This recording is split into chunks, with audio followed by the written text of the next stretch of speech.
Bonjour. Vous allez bien? La pêche était bonne? Ouais, ça va, oui. Ça va? C'est une activité qui reste fragile, précaire. Toutes les activités qui dépendent de la nature, bien sûr, sont soumises à des variations. Il n'y a pas de quota sur la sardine et c'est la principale activité du port de Saint-Gilles. En débarquement, on est à peu près à 70%. En tonnage, ça fait un peu plus de 3000 tonnes. Bonjour. Bonjour. Eric, vous allez bien? Ça va très bien. Une belle prise, c'est combien, par exemple? 2 tonnes. Ah oui, on peut doubler. 2 fois plus, ouais. Ah oui, d'accord, l'écran est ambulant. Et ça permet de vendre et ça affiche le prix de vente. C'est plus le crieur à la criée, C'est l'affichage électronique, c'est l'affichage numérique. numérique.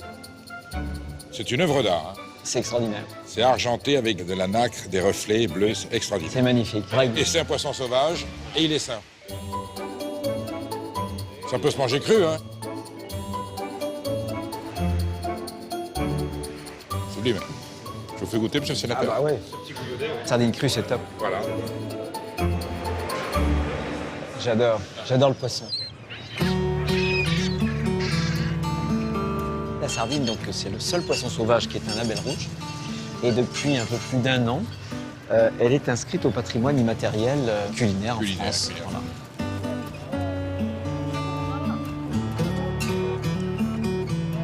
Il paraît que bien manger coûte cher. C'est pas vrai. Pas à Saint-Gilles-Croix-de-Vie, en tout cas. Ils vont l'acheter là, c'est 3 € le kilo. 3 € le kilo, vous vous rendez compte? 3 € le kilo, par kilo, il y a une quarantaine de sardines. Voilà. Bonjour. Bonjour. Salut Gaëtan, ça va? Bonjour. Et il y en aura pour tout le monde parce que là, il y a une grosse file là. Matin, oui, ça va le faire. Parce qu'on va récupérer à peu près 1 tonne. 1,5 tonne. Ouais, à peu près Voilà. 1,5 tonne, mais on est à 2 bateaux, donc là, aujourd'hui, on a un peu de triage. Il y a une affluence systématique tous les jours comme ça. Ouais. Ça veut dire quoi? Les gens sont sensibles à la fraîcheur du produit, l'acheter directement aux pêcheurs. Moi, je pense que c'est ça, parce que le prix est correct, 3 € un kilo. Il y a de quoi manger pour 4 personnes, on va dire. Mais tu me prendras 4 patates, t'as un repas. Hein. Nous, on avait fait surtout pour les gens du pays. Et c'est bouche à oreille, ça vient de Chaland, ça vient de Couec, ça vient de La Roche, ça vient de tous les petits bleds du coin. Hein. Je me demande, les gens, s'ils en mangent pas tous les jours. Vous gagnez votre vie gentiment ou justement? Faut voir dans l'année, il y a 12 mois. Ouais. On peut faire 4 mois potables et puis après, pendant 6 mois, Ouais. 0. Quand il fait mauvais temps, on va pas en mer, on a le droit à rien. Vous êtes les intermittents de la mer, si je comprends bien. C'est un peu ça. C'est un peu- Sénateur, vous avez été président de région. Vous avez Président pu de faire- département. Département, mais surtout de la région avec plus de moyens. Bien sûr. Vous avez à un moment donné donné un coup de main dans ce Bien sens? sûr, on donne des coups de main, par exemple, sur les investissements à terre. Sur la suite, crier, derrière, sur la etc., criée. pour essayer- La criée a failli, il y a quelques années, elle a failli, A failli être capoter, vendue. hein. Ouais. Voilà. Là, elle a été Criée a été reprise. Vous, le coup de main que vous attendez, là, ça serait quoi, concrètement? Qui vraiment Actuellement? Ouais. Oh là Si la là. classe politique voulait vous donner faire un geste pour vous aider, Mais déjà, le prix du gasoil. Le prix du Mais c'est- gasoil. mais c'est les taxes. Déjà, les taxes, ouais, voilà. quand vous serez plus en âge de sortir en mer, qui prend la relève sur le bateau? Le problème est là, on ne sait pas. On ne sait pas encore. Il y a un fiston qui est derrière ou pas? Non, j'ai personne Tout le derrière. problème de la transmission. Je pense avoir trouvé le jeune qu'il me faut, mais bon, est-ce qu'il va vouloir reprendre la relève, quoi? C'est un métier difficile, donc ils se détournent du métier. Il y a eu parfois des campagnes qui ont dit que les pêcheurs détruisaient la nature.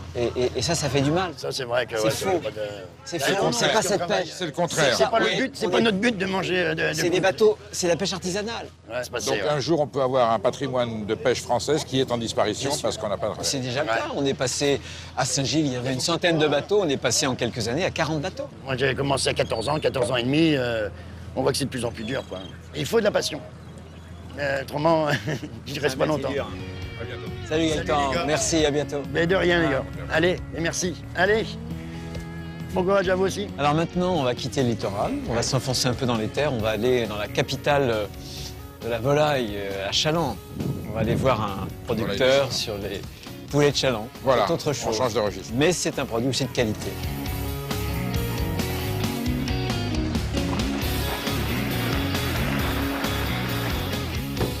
Monsieur Merceron, bonjour.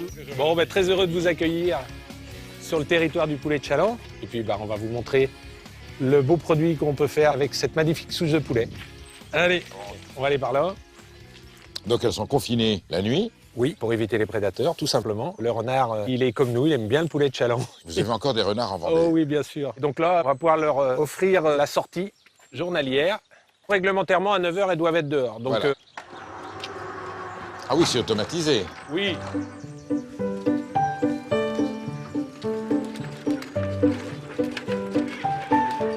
Allez-y, parce que je vais refermer. Oui, elles sont coquines. Ah oui, on va en retrouver beaucoup dehors. Elles sont bien là, elles sont dans la nature.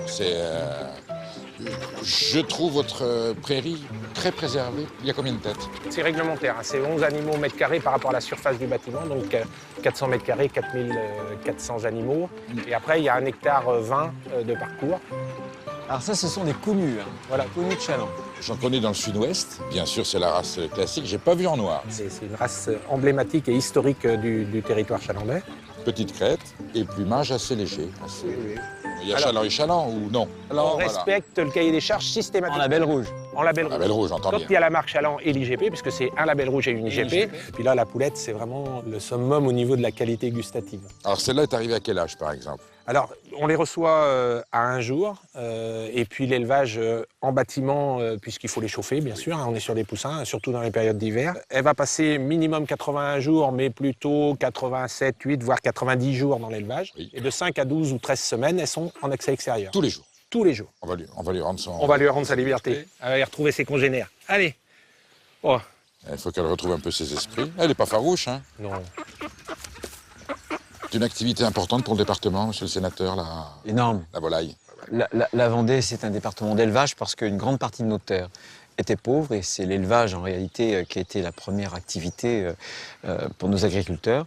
Mais la volaille, notamment sur Challans, c'est vraiment une des activités reines. Dans le bocage, c'était beaucoup plus les bovins, quelques ovins. C'est grâce à la volaille que j'ai pu m'installer il y a 37 ans maintenant. Il y a encore à Vendée des vrais paysans libres ou ce sont seulement des exploitants agricoles soumis au lobby productiviste? Ah là là. Ce sont des exploitations familiales. Très vite, les Vendéens ont compris que l'union faisait la force.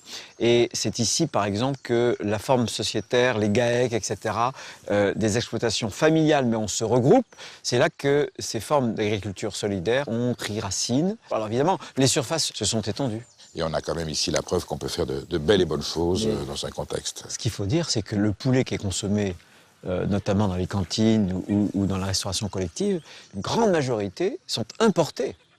99% des poulets viennent de l'étranger pour les cantines scolaires.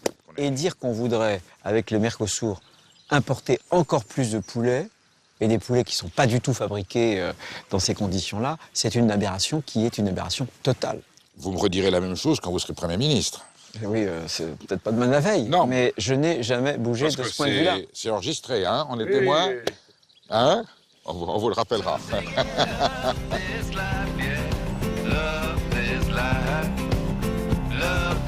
Bon, allez, Donc là, on va chez monsieur Pinot. Pinault. Rodolphe Pinot. Et il a vos bêtes. Et il a nos bêtes. Bon. Voilà, tout à fait. Donc on arrive. Ah d'accord, très Voilà. bien, très bien. Voilà les bêtes. Voilà les Magnifique. Bonjour monsieur Pinault. Paraît que vous vendez de très bons poulets. Les meilleurs. Ça doit être les siens, je suis sûr. Oui. Est-ce qu'on peut en voir un de près? Bien sûr. Merci. Alors, On est sur l'IGP Chaland. On est en label rouge, donc avec la capacité de l'appeler fermier. d'accord. C'est combien le kilo? 6,70. Quand on me dit que bien manger ça coûte cher, c'est pas vrai. S'il vous plaît. Merci. Monsieur le sénateur, où va-t-on maintenant? Alors, on va franchir tout le département, on va aller dans le Haut-Bocage, dans un élevage à Chambretot, vache partenaise, C'est près de chez vous, ça? tout près de chez moi. D'accord.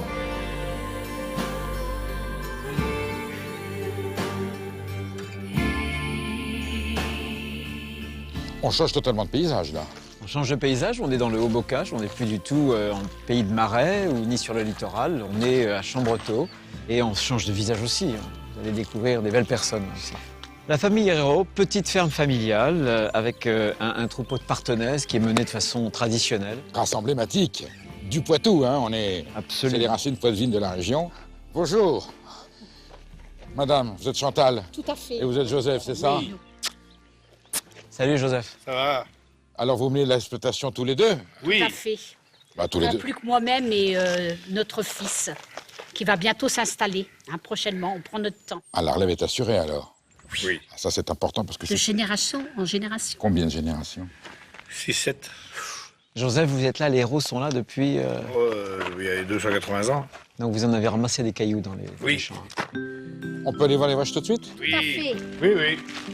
Et ça tombe bien, parce qu'il y a justement mon fils Jérémy qui est avec notre boucher. Ah ben on aura le circuit au complet. Ah, c'est de la belle partenaise, hein. Ouais. On les reconnaît avec leurs beaux yeux en amande. Vache. Ah, elles sont belles. Bien formées. Puis elle est sur son territoire d'origine quand même, hein. Rappelons que la charolaise est une vache de trait qui a été transformée pour la viande quand on a remplacé avec le tracteur. Voilà. Alors que ça, c'est une race à viande depuis la nuit des temps. Voilà. Monsieur le sénateur, passez le premier, je vous en prie.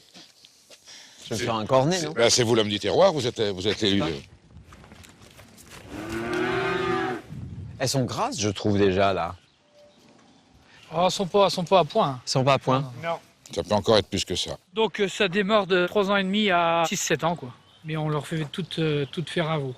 Et elles partent chez le boucher. Où il est, il est là. Donnez-moi une belle bête, là, par exemple. Bon, ben là, elles sont toutes bonnes. Elles sont toutes bonnes, hein.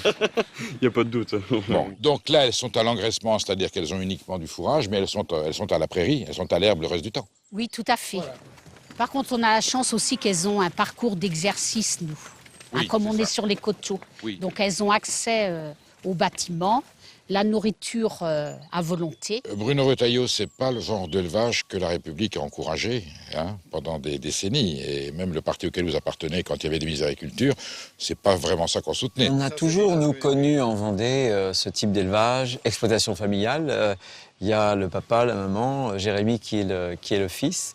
En plus, dans le bocage, on avait ici des petites fermes, hein, et de la polyculture. Ça, c'était notre modèle, hein.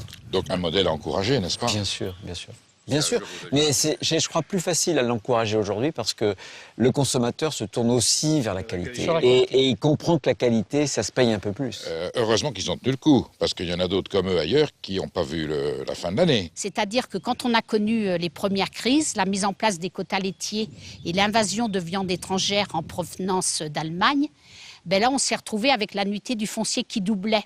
On passait alors à des taux d'emprunt de 16,75. C'est-à-dire que le combat, il était sur tous les fronts quand même, hein. Oui. Vous avez toujours un camping à la ferme. Tout à fait, Vous avez fait un autre élevage avec des biches, des cerfs, etc. oui. Ça veut dire qu'ils se sont diversifiés. On voit tellement de gens en détresse dans ce milieu. On sent qu'il y a du travail quand même, hein. C'est une vraie campagne, vous êtes des vrais paysans. Vous voyez ce que je veux dire, au sens noble du terme. On est paysans, on est artisans du sol Vous français. êtes artisans du sol français, ça c'est magnifique. Oui, nous sommes des artisans du sol français. On en a besoin, je peux vous dire, hein. Oui. Parce que là, on a beaucoup de marchands du sol français, on aimerait bien avoir des artisans. Dites-moi, on en cause, mais on n'en goûte pas beaucoup pour Alors, l'instant. on va passer à l'action.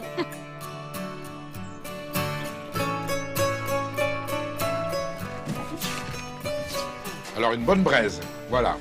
Il faut que ça soit bien incandescent. Donc voici du cœur de rame steak de nos partenaires. Très belle robe. Oui. Et un peu de persillage quand même. Je vais me permettre de la toucher un petit peu. Pardon. Voilà, on voit que c'est une viande qui a été nourrie à l'herbe. Au doigté, quand je mets mon doigt, le taux de pénétration rentre bien dans l'intérieur de la chair. Et quand je retire, la viande se reforme immédiatement. Ça veut dire que c'était nourri à l'herbe. La bonne viande de Vendée. Au doigté. Oui, c'est vrai. Voilà. Vous allez entendre chanter la viande. Voilà. On peut pas rêver mieux. On a la vache qui est là dans le pâturage, le boucher qui vient choisir ses bêtes, et puis une maman qui fait la cuisine avec la famille.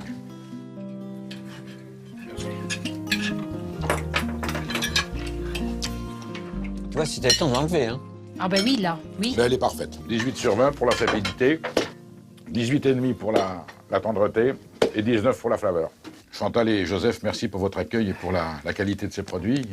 Monsieur le sénateur, je crois que vous avez une obligation parlementaire entre-temps. Le terrain. Je passe pendant ce temps-là chez Thierry Michon, le vigneron que vous m'avez recommandé, Voilà. et on se retrouve. Avec un producteur d'huîtres qui est assez fantastique. Extraordinaire aussi.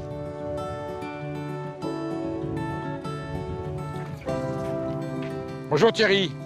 Ah, bonjour Perico. Ah, j'étais sûr que tu serais dans tes vignes. Ah bah oui, hein, c'est la base du vigneron, du métier. Hein. Bonjour. Magnifique, magnifique. On voit que ça a bien mûri. C'est des pinots noirs, ça, Oui. c'est ça? Ouais, Regarde ça. ça va être bon à manger. Hein. Ça va être temps de les ramasser. Allez, je suis prêt. Oui, ah bah c'est prêt, c'est tout à fait. On démarre dès début de semaine prochaine. Mm. Puis en plus, c'est bon. Hein. On peut pas imaginer qu'en Vendée, pays océanique, Oui, balayé et fouetté par les vents, complètement. où il pleut quand même de temps en temps, Un peu. on puisse avoir des pinots noirs d'une telle maturité. J'ai toujours à répéter que la biodynamie aussi influe énormément sur la qualité des raisins. Et c'est beaucoup plus sain, quoi. On est toujours plus protégé qu'une vendange en conventionnel. Les gens du pays ont dû vous prendre pour des fous. Ah, non seulement remettre de la vigne là où il n'y en avait pas, et en plus passer dans une culture un peu révolutionnaire, Ouais. la biologie et la biodynamie. Complètement. Alors c'est quoi la biodynamie? On prend l'énergie qui est dans le minéral. Entre autres, enfin, la biodynamie est là pour révéler le terroir, donc l'énergie qui est dans le terroir. Donc, et le quartz, c'est vraiment la pierre énergétique du lieu. Ça envoie des bonnes ondes Complètement. qu'on retrouve à la dégustation. Minéralité. Quand j'ai démarré il y a 25 ans, j'étais tout seul, j'étais un fou de parler de biodynamie. Sauf que tout le monde me critiquait, espérait presque que je me casse la figure, sauf qu'on a réussi et maintenant tout le monde me copie. Et ça se boit. Ça se boit, oui. Ça se déguste. Et surtout, avec la biodynamie, on a de l'énergie dans les produits. Ouais. Non, c'est au-delà de la bio, c'est vraiment ce côté énergie. Hein. Et ça, l'humain, il s'y retrouve.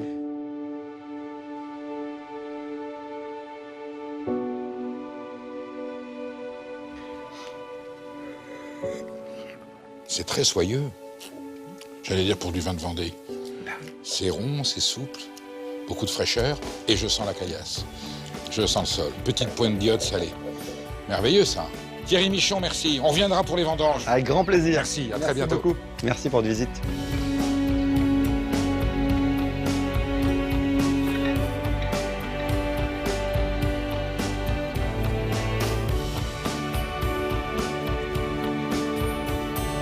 Voilà, je suis allé voir Thierry Michon, un personnage. Tout s'est bien passé? Très bien passé. Il y a du vin pour les... bouteilles? Il y a des bouteilles pour goûter les huîtres.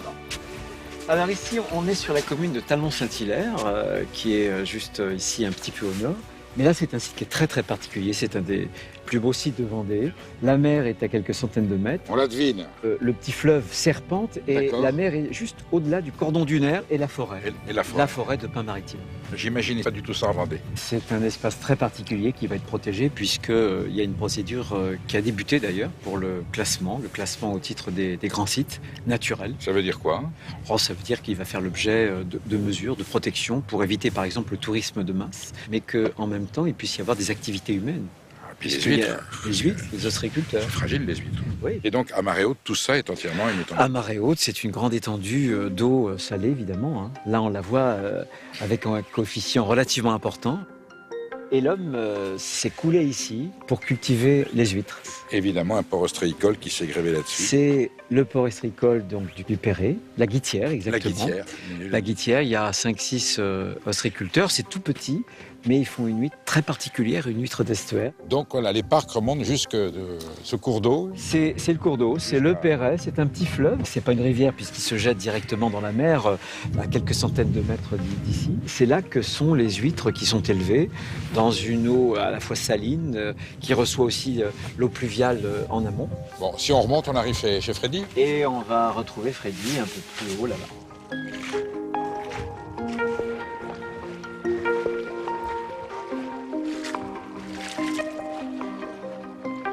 C'est vraiment un travail manuel, hein? Vraiment, hein.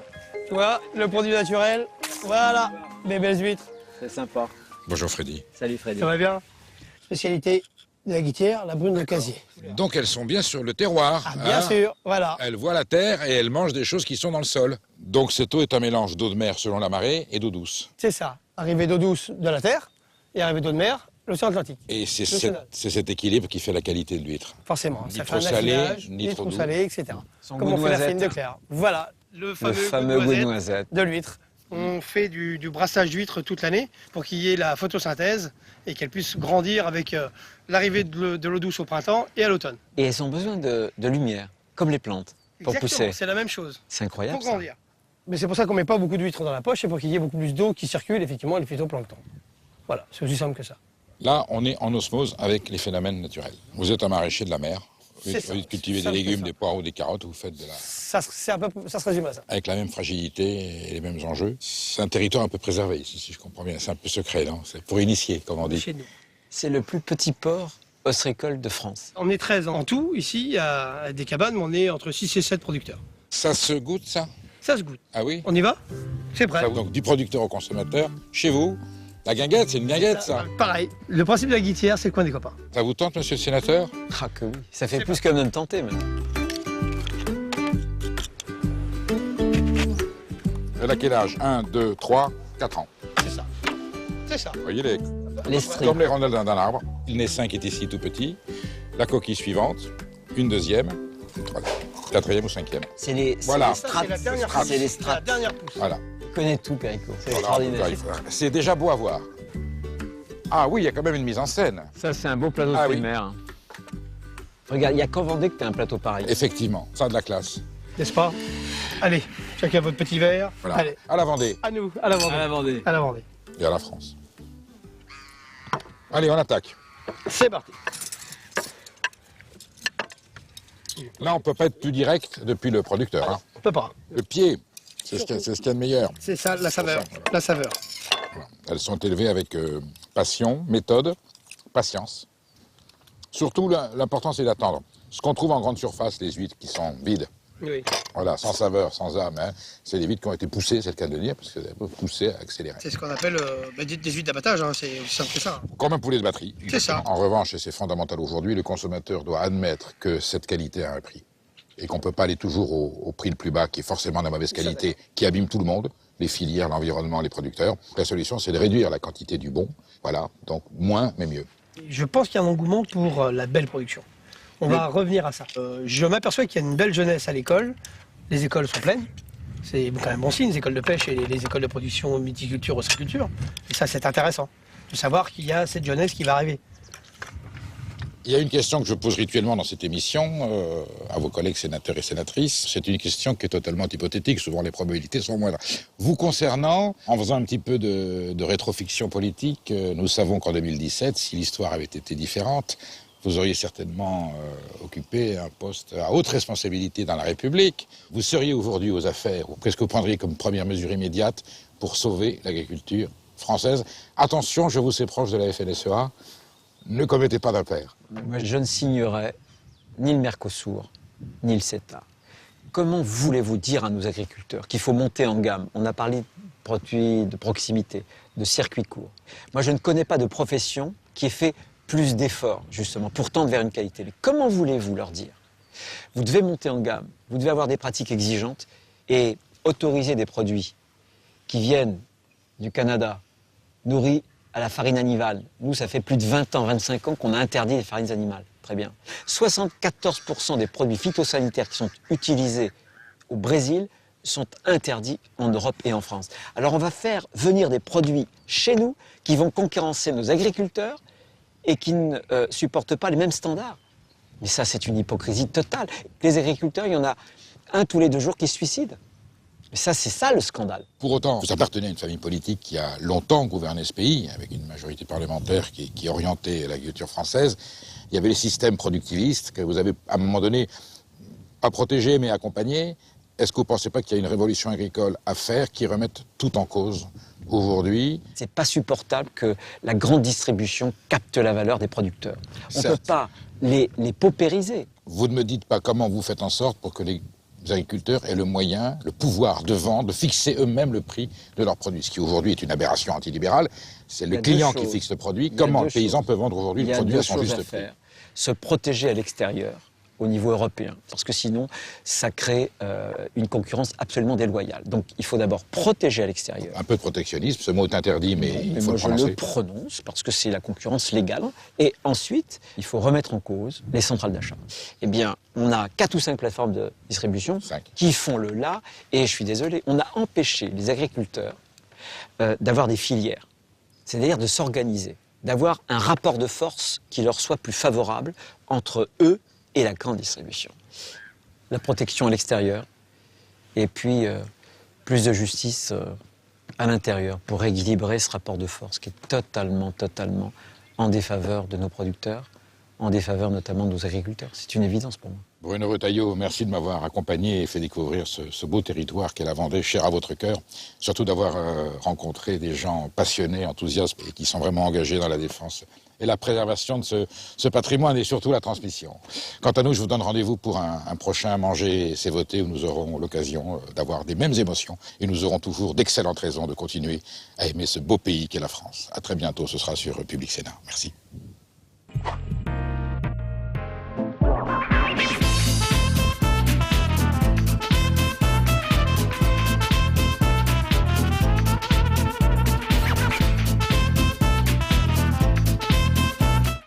Public Sénat, avec le soutien de Fleury Michon et du groupe Casino, vous a présenté Manger, c'est voter.